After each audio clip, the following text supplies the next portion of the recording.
আসসালামু আলাইকুম বন্ধুরা, কেমন আছো? আশা করি ভালো আছো। আমি আলহামদুলিল্লাহ ভালো আছি। আজকে চলে এসেছি মিনি চুলায়। আমি এই যে ইফতার আইটেম বানাবো।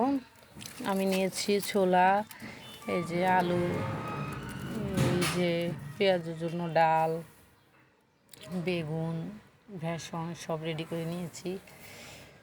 দিয়েছি ডিম সিদ্ধ, ডিম চপও বানাবো আজকে। আজকে সবগুলো আইটেমের ইফতারি আমি এখানে তৈরি করব। এই যে আমাদের ডিম সিদ্ধ হয়ে গেছে। আমরা এখন ডিমগুলো নামাই ফেলবো।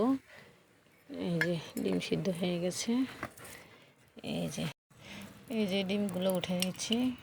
ডিম আসে, এই যে ডিমগুলো বেশি গরম, ডিমগুলো পুকুরে নামে এখন ধুয়ে ফেলবো। এই যে ডিম ধোয়া শেষ, ডিম নিয়ে আসছি এখন উপরে আবার। এই যে